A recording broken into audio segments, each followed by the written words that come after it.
What is good, everybody? Eagle here, back with day number 4 of the Vlogmas extravaganza. Okay, this is not ripping off Simon's idea. I had this idea a long time ago, Simon beat me to it. Plus, a Dream 18 is pretty personal to, whoever makes it. And the thing that's different about my Dream 18 is that it's not necessarily the Pro Tour, it is all over the world. So this is pretty much all the courses that I've played and have coverage of. I'm sure there's a few holes in there that I absolutely love that could be in there, but these are the immediate holes that came to my mind when creating this list. So what are we waiting for? Let's jump in to my Dream 18.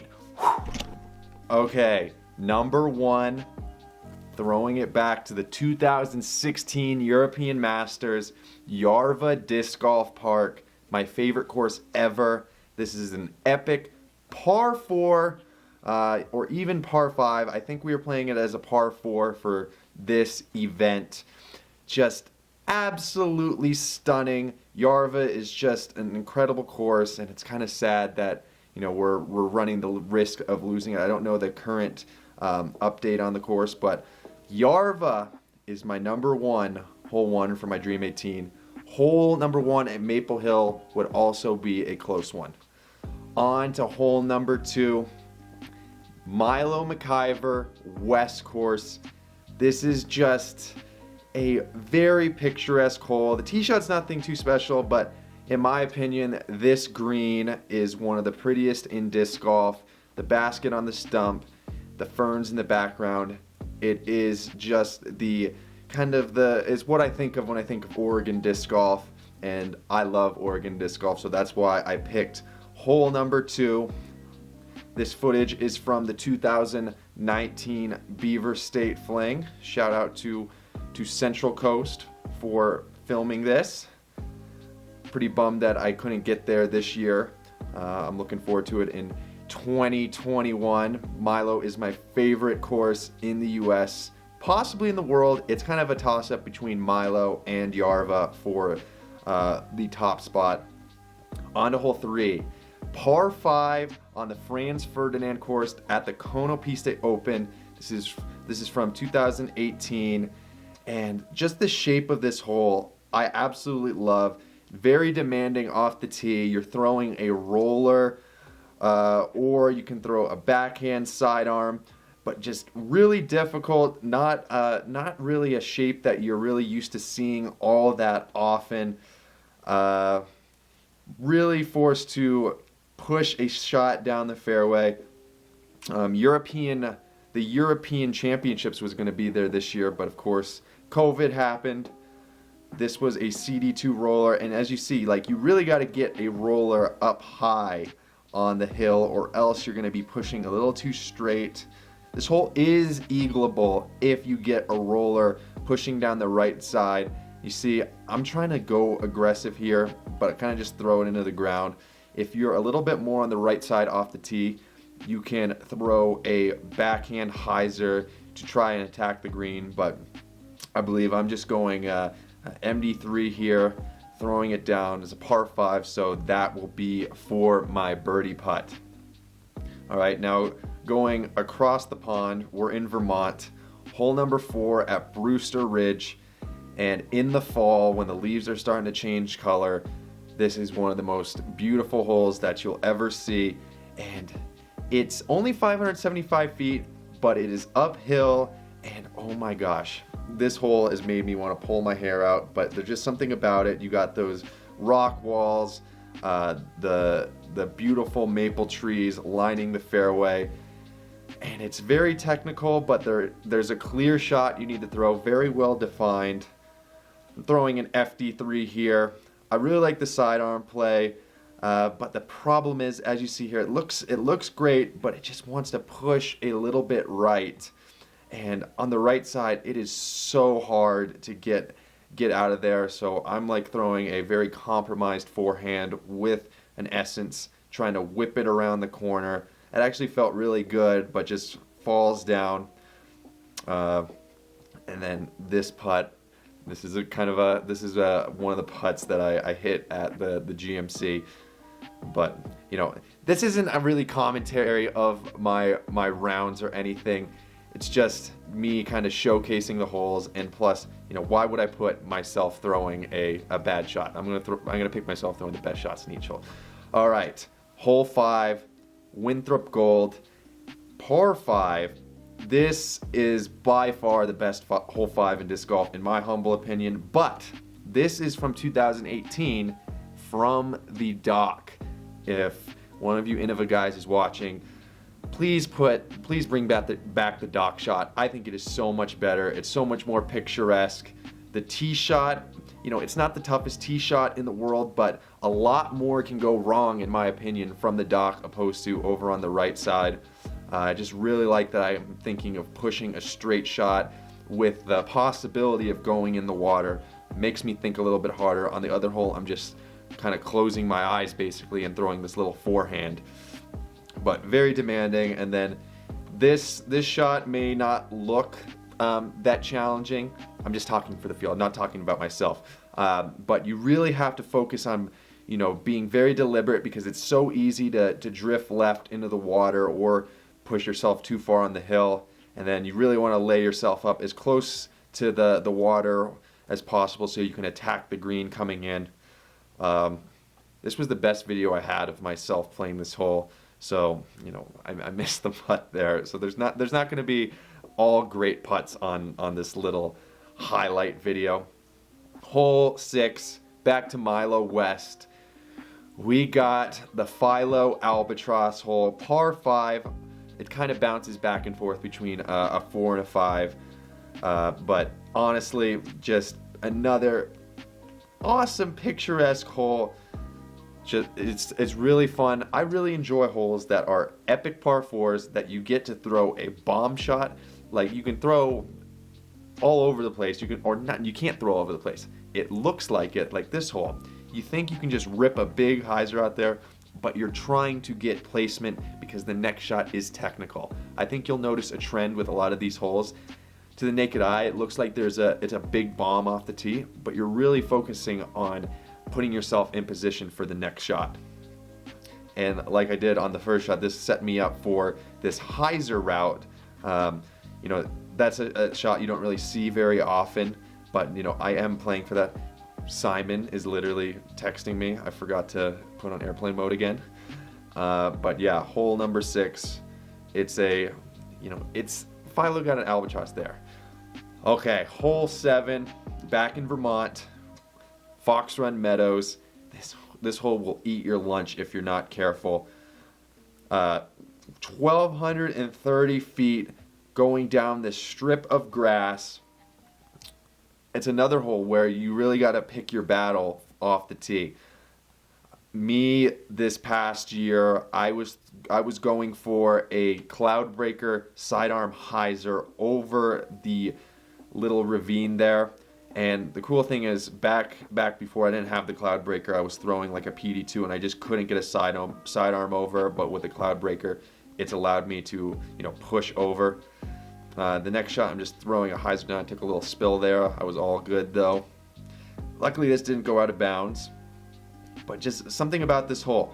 The fairway's so big, but you know you need to be getting distance to attack the hole. Like when you get on this hole, you're thinking, I would like a birdie, but you know, usually you end up with a double bogey or more. So you really have to be super mindful on the tee and on every shot. I get a birdie here, but you know, the final round I got a 7. So you know, I'm showing the highlights. It's my vlog, okay? Okay, now we're back at Jarva, hole 8, par 4.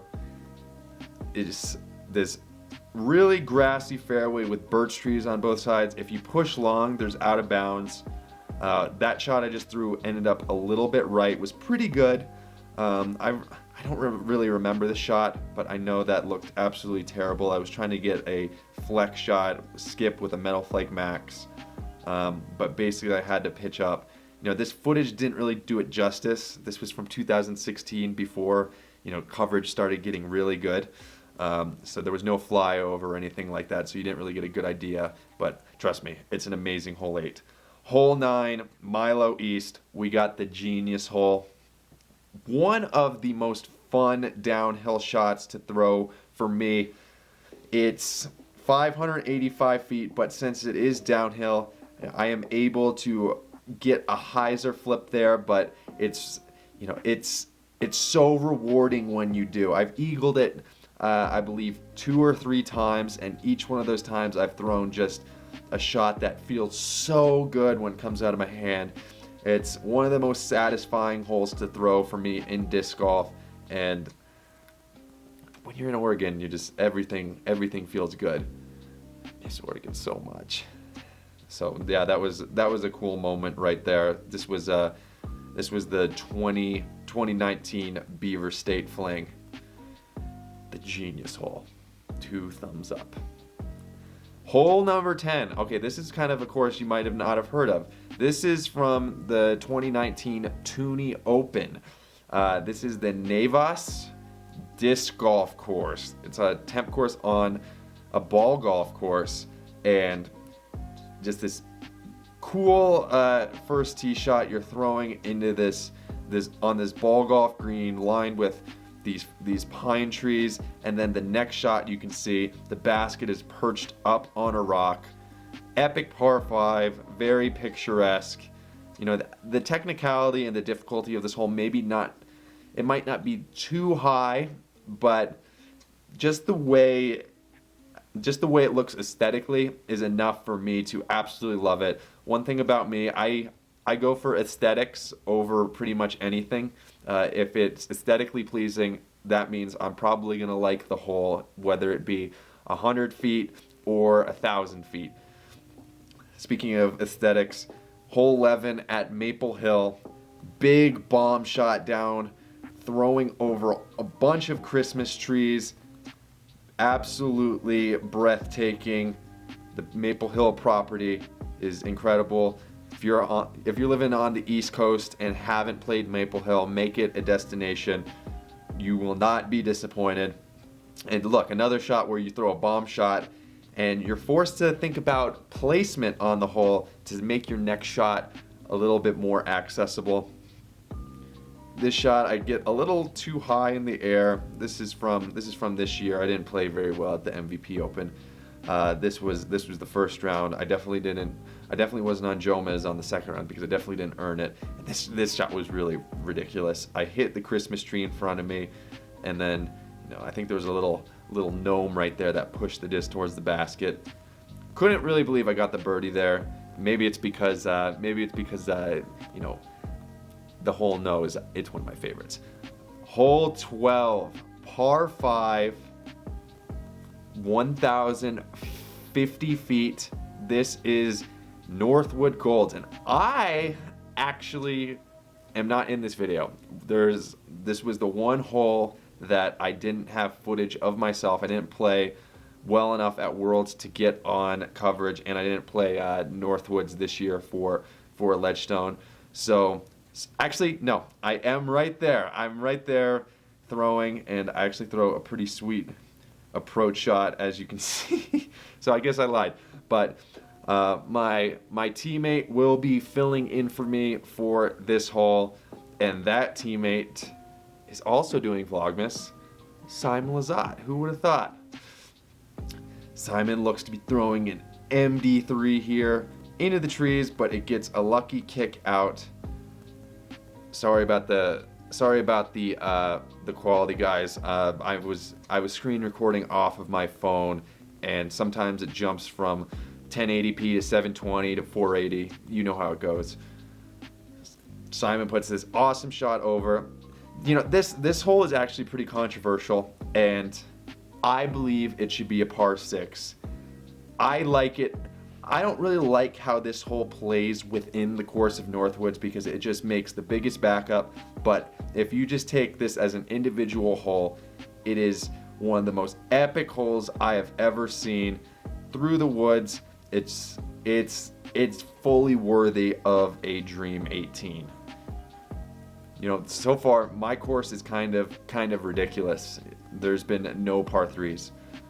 On to hole 13, we just go down the road to Lake Eureka from Northwoods. Another par 5, throwing over a lake to a landing zone. The cool thing about this, it's all about placement, and you think it's this massive drive where you can open up, but there's so much OB and technicality. You really have to pick your landing zones wisely, and if there's any wind on this hole, then it becomes incredibly challenging. And you will see, this is from the World Championships final round 2019. I throw a Doombird here and just undercommit and splash. If you do not make it in bounds, you have the opportunity to re-tee or go to the drop zone. I opt for this drop zone, and it's not the most fair, but whatever. Just try to throw a sidearm to put myself in a position to throw another Doombird over the water, and I executed that shot pretty well. That's going to give me an opportunity to save my birdie, or no, save my par. But all around, just a very picturesque hole number 13. Add it to the list. Add it to the list. GG fist bump. Hole number 14. We're back in Oregon. Milo Mciver, the monster hole. 1,196 feet. Another par 5s. We have 5 par 5s in a row at this point. This is a crazy course that we're playing. Another course where, you know, basically Milo could be a Dream 18 in and of itself. So that's telling you how great Milo is. The tee shot on this par 5, you're throwing preferably a roller. There's an opportunity to throw a backhand turnover, but the roller gets you in the landing zone more of the time. Then luckily, as you can see, I was in a good spot to throw another roller, allowing me to bite off a bunch of distance, and still 2 almost perfect shots. And I'm still, I would say, 360, 380 feet away from this basket. This was a PD2 sidearm. This was actually the final round, and I needed all these strokes. I ended up winning the 2018 BSF. So this was really crucial down the stretch. So, you know, this is bringing back some good memories, this video. Okay, back in Europe, we're at the Beast in Nokia, Finland, European Open. Hole 15, this downhill shot where you can go big, you can lay up early, but there's a ton of OB. I know this is kind of the gauntlet. Once you start the stretch 15 through 18, you have to be razor sharp and focused to get yourself through these finishing holes at the Beast. This day, the wind was allowing a big hyzer. Usually, you want to take a low line shot playing into the ground, but the wind was right. And then, you know, if you throw a good shot, the approach isn't too hard, but that shot is so demanding, and there's so much that can go wrong. Like off the tee, a lot of people flip their shot over, and if you go out of bounds on the right early, this hole becomes a total pain in the hiney. 16, we're back at Franz Ferdinand, Czech Republic, or Czechia, Konopiste, another par 5. A tee shot, it's crucial that you get out the gap, pushing straight with distance, and then if you're lucky, you will set yourself up for a massive bomb where you use a lot of the fairway, getting some late turn and hopefully pushing. I play this hole very well here. A hole that doesn't really see hardly any eagles. I threw a S-line PD here. This was the 3rd round of Konopiste, and that's almost as good as it gets. Ideally, you would like to get a little bit more right. This was before cloud breakers, so I was throwing an S-line PD2 here. As you can see, throwing a bomb low line shot with some anhyzer, and I get this skip. And this just puts me outside the circle with the opportunity to get the eagle. I believe this was Konopiste. I shot 14 down this round, and this would have given me an opportunity to maybe get to 16 down to shoot. No, it would have given me an opportunity to get back to like one off perfect for this round. I was absolutely killing it at Konopiste, one of my favorite courses. All right, now Iron Hill, Delaware Disc Golf Challenge, hole 17. A grinder of a par 5. Brutal, absolutely brutal, but there is a fairway that is pretty well defined. This is a hole that Seppo Payo eagled. Some of you players who haven't been playing just for a year, some of your, I guess you can't really say old school, was from 2018. He got an epic eagle here. But you know, this hole I scrambled pretty well, getting some distance, forehand roller with a D-line FD. The thing I really like about this hole is that it's hole 17, and you're kind of dreading it coming down the stretch. And usually if you're dreading a hole, that's a kind of a good thing, because that means the course designer did something right, as long as it's not gimmicky and lame, which this hole is definitely not. I approve. And then hole number 18. I had a hard time deciding between this hole and 18 at Winthrop, but I chose this hole because when you play 18 at the Beast for the European Open, there's nothing like it. Seeing thousands of people lined up on the path there, and with this big scoreboard, it's the most prestigious feel I get when throwing a disc golf hole, and there's truly nothing like it. This was back in 2019.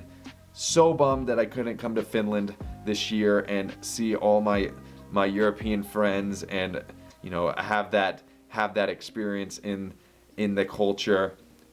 And look, seeing all those people, it's a sight to see, and it makes you truly feel like a professional athlete. So if you look at the scores here, this was a pretty key moment. I was able to take down second place at the European Open, beating Ricky and Albert. Coming up short of Paul, though. Paul's a beast. And there you have it, guys. That is my Dream 18. My Dream 18. So I don't know what I shot there. Probably pretty good. I probably have the course record on my Dream 18. Actually, no, because Simon filled in for a hole, so that's gonna give me a par plus 4. I don't really know how it works, but the total par on that course is 80/81. It's 81 if you count hole number 1 at Jarva as a par 5, 80 if you don't. That's my Dream 18, guys. I hope you enjoyed. I would ask the question, what's your Dream 18? But that's too much writing in the comments. But here, give me 1 second. We're gonna get this giveaway rolling. Okay, 1 sec. And the winner of yesterday's giveaway for the Origin and the Discmania stickers is Garrett Hickman. And I asked, what is your favorite anime / cartoon / animated show or movie that you have ever seen? And Garrett wrote, my favorite animated show of all time has to be Ed, Edd and Eddy. Cartoon Network always put out the best shows when I was younger. I definitely watched some Ed, Edd and Eddy at one point in my life, and it's a pretty great show. Pretty great show. So Garrett, message me on Instagram or Facebook, and I'll get your address, which I'll ship that Origin out to you. All right. Today's question, I think it goes along with the Dream 18, is what is your dream course that you want to go play? Please post your interesting or creative responses in the comment section below, and that could win you a Vapor Enigma, a large Huck Lab decal, some Discmania LED lights, as well as a handful of other Discmania stickers. So post in the comments and I'll catch you guys tomorrow. Till next time, keep on dreaming and peace.